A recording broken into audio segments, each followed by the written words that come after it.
So as I'm driving down the street the other day, I look over and I see a giveaway Hitachi CS33 EB purifier for free. Well, you knew I couldn't pass it up, so here it is. Let's take a look. So the first thing I notice, it's a nice complete unit. Feels like it has good compression. Chain brake works. It's complete. It's got the original sticker and the type of chain that's on there. And that bar looks like it has barely cut any wood. And in the neighborhood where I got this, I suspect some guy had it, probably used it for, probably that's the original chain that was ever put on it. And literally probably used it an hour, cut one tree and put it away and never ran again. Because it's a giveaway, like I say, like the limited usage, the muffler's not discolored or rusted.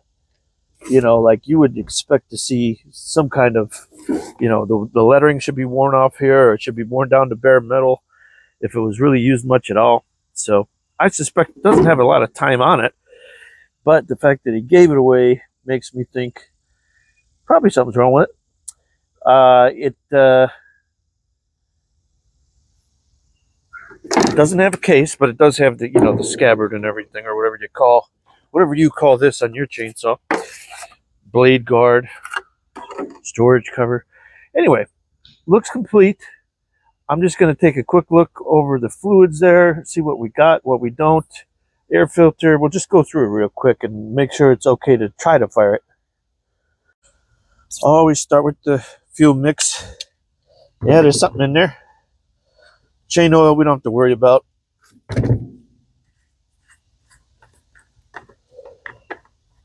See if we got an air cleaner in it.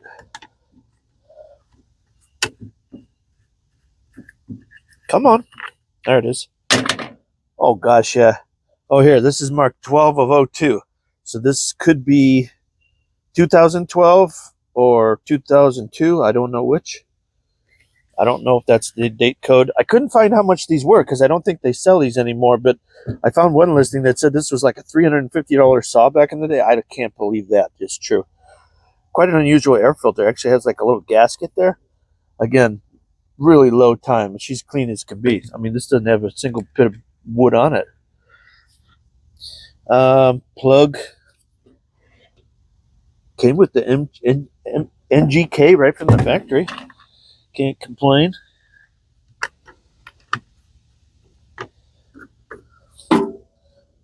Let's see if this wants to fire. Choke on. No primer bulb for this one? No. I got an adjustment here, or maybe that's just for the rubber bumper, the vibration isolator. Yeah, I think that's just a vibration isolator because they got one on the other side. It would be unlikely that that would be carburetor adjustments that were external. I should have looked when I had that open. Anyway, let's see if it'll do anything for us here.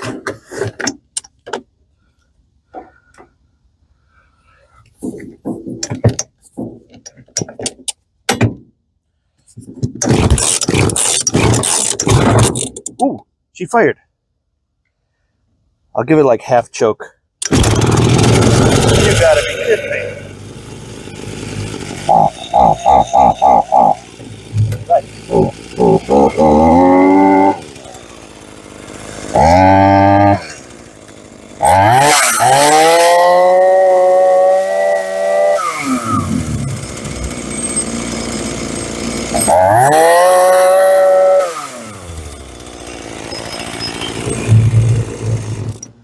You gotta be kidding me. It actually works. I can't believe that actually runs. I was not expecting it. Even with the fuel that he gave me, or she, or whoever put it up on the road, I gotta get a tool to get that one open. Now that we got it to fire, let's check our chain oil. And we are bone dry. So let me put some of that in there before we burn this thing up. All right, got some oil in there. I didn't see any in there at all. I wonder if they were just running it dry. Okay, choke. I'm gonna put that back on. Maybe no choke.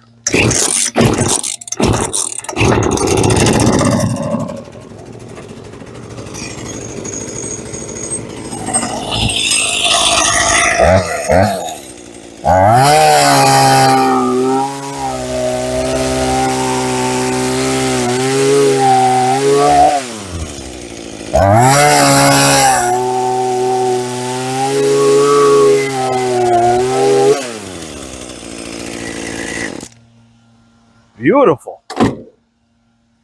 And some people are connoisseurs about how the chips are. Yeah, it makes a medium chip. I wouldn't say it's super sharp, but it goes through wood just fine.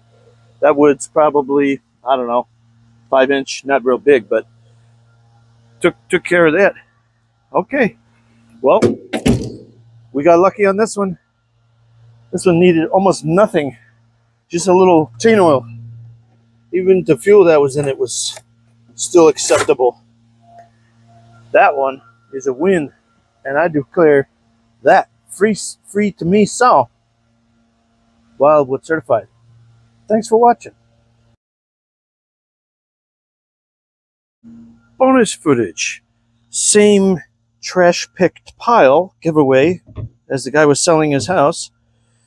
Again, something that doesn't look like it was used a lot. It's still bright silver, and this one's got a little bit of discoloration on the muffler, so at least it's been used a little bit. Bilt. Date of manufacture 3/2009. Again, something that doesn't look like it's been used too much. It's got some old fuel back down in there. But the problem is with this one, if I do get it running, it doesn't really have a long chute because the end piece is missing. But let's see if we have the same luck with this one. That's kill, that's run. It's got a throttle lock. Okay, let's put that full throttle. Choke is on. I'm going to just try it on his fuel.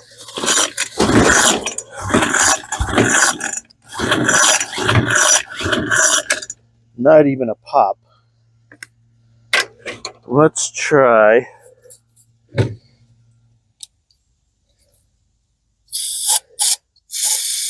Give it something to burn in case the carburetor's bad or his gas is that bad.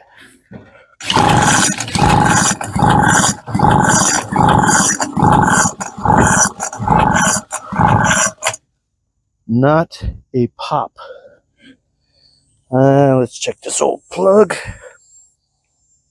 I'm getting nothing. And this one's got some kind of one of those weird soft start things where you pull it and it doesn't pull over until you overcome a certain amount of spring pressure. One of those, I think they call it soft start or easy to E2S is what they call it on the Steel brand. Reduces the, it just kind of makes it one even tug.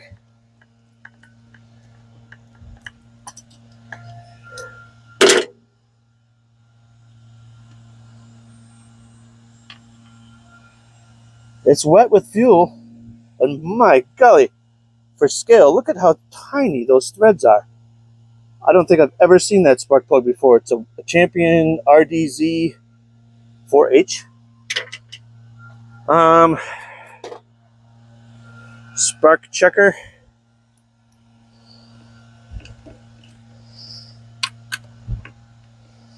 Try to get to something grounded.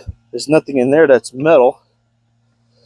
A real short cable, so you can't put it too many places. Put it on there first and then go for this. Nope, she falls off anyway. Can't go to that because that's probably not grounded.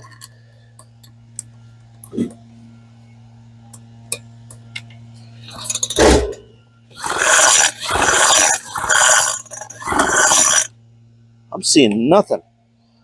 But this is the same checker I used the other day out in the sunlight and I couldn't hardly see it, so maybe if it's happening, I'm not seeing it. Let me try to do this. It's got fuel on it. Put it near the hole just so it's grounded. And if it starts into a ball of flames, which it didn't, then it has spark. No dice. Yeah. I think we lost spark. Could it be the on-off switch? It's got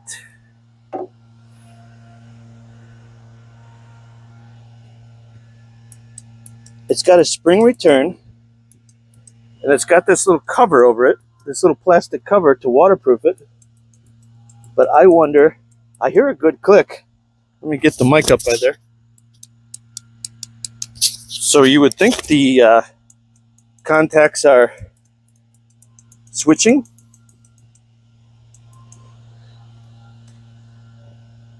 Huh. Interesting. But not interesting.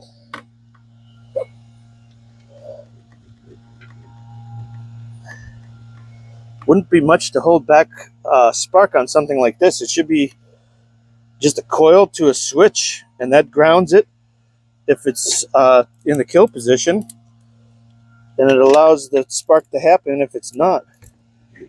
A blower like this wouldn't be worth putting a coil on. That's the problem. Nah, we're getting like nothing.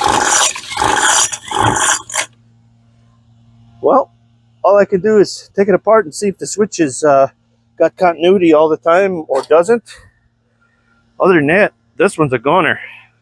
What I'm going to attempt to do here is get inside that handle or get by the coil, unplug the kill wire at the coil, and then I'm going to know that it is able to get spark. And maybe, you know, we're ruling out at that point, we're ruling out the switch, the wires, something else that could be grounding it unnecessarily.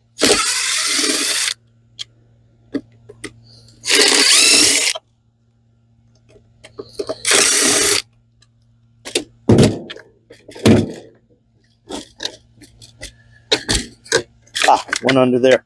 That's what happens when it's in the way and you're above it. For photographic clarity.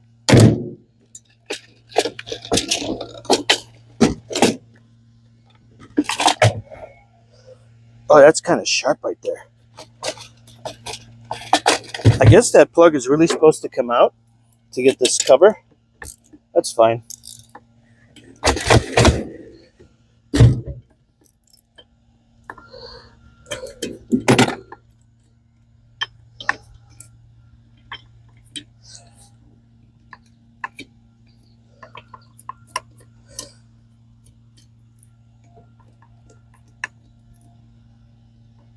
They call this spring assist starting.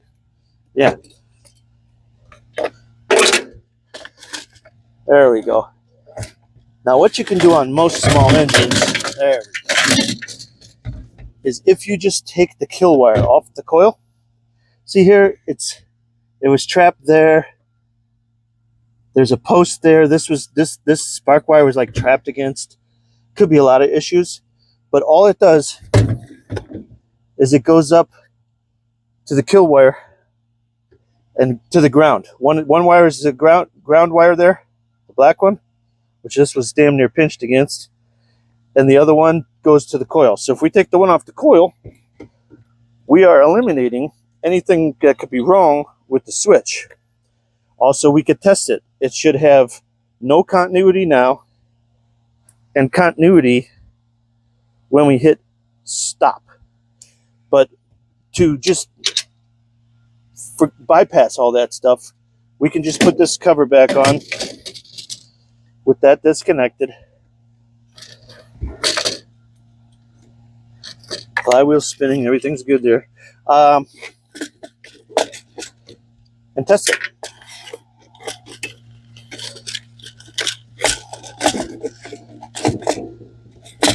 Boy, is this thing a hunk.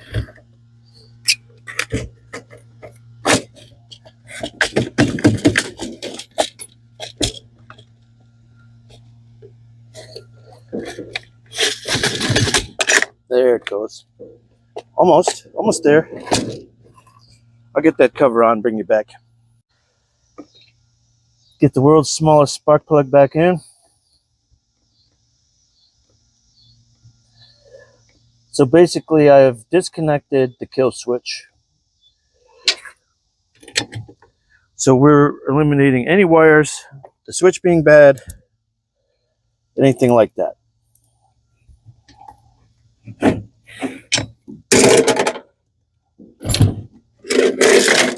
Just got a couple screws in.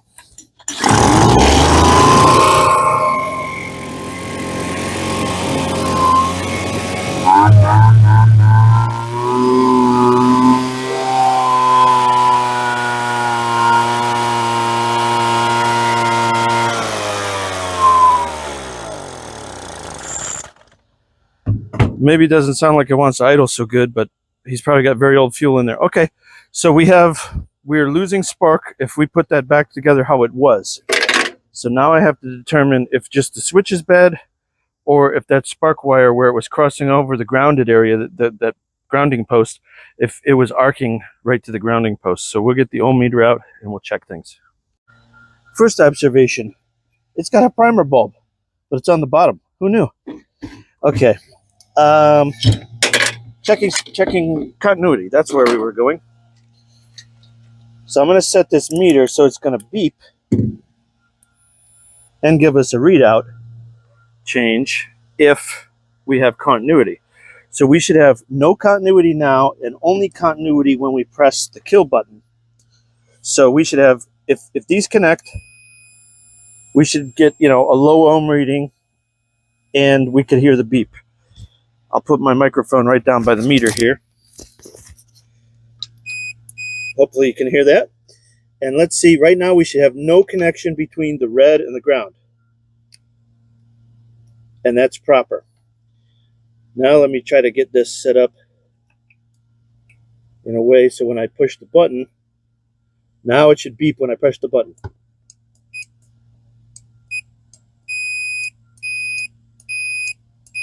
Yes. So it is actually working correctly. So what I suspect was happening here, get the microphone back up here. What I suspect was happening here is this wire, which they had crossed over hard, get you zoomed in there. Where are we?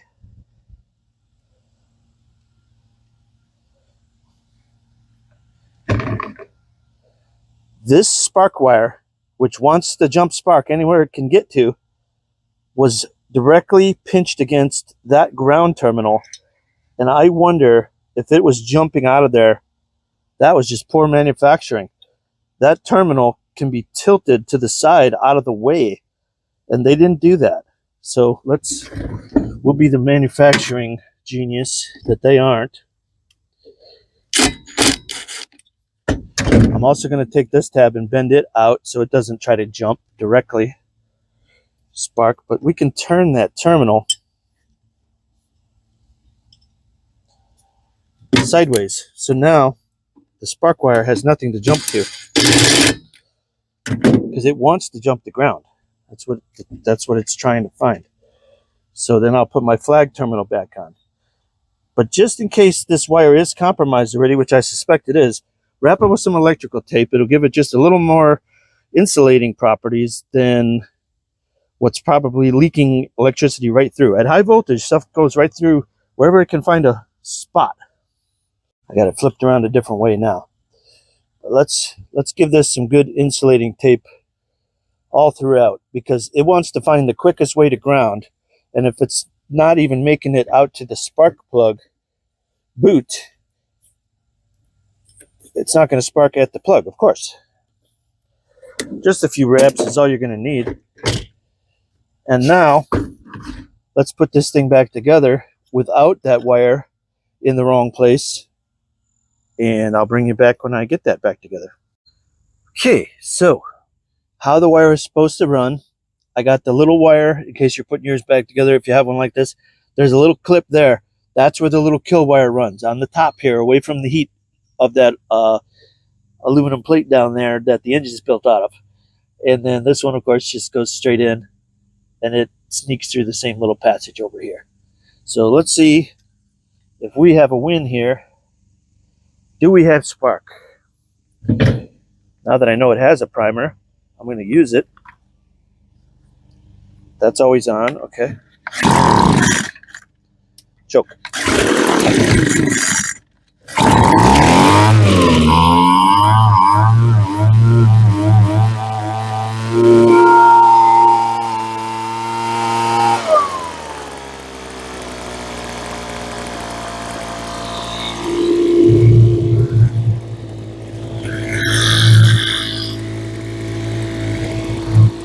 Oh, it idles now.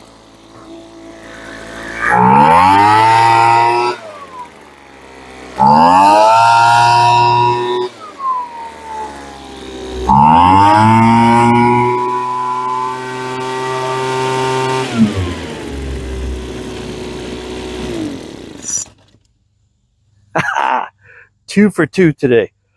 Just too bad that that doesn't have that long tube on it, but it is what it is. It's not worth putting money into a Troy-Bilt, I'm sure. TB25C, so I assume that's 25 cc's. Probably not a high dollar machine to begin with. It's not an Echo steel, you know, things like that. So probably not worth me trying to find that even used, because what could I really sell this for? It's a Troy-Bilt, you know. It runs, but just not a lot of money there. So to buy anything for it, I'll just sell it as is. And I hereby declare that Troy-Bilt garbage picked and Wildwood certified. Thanks for watching.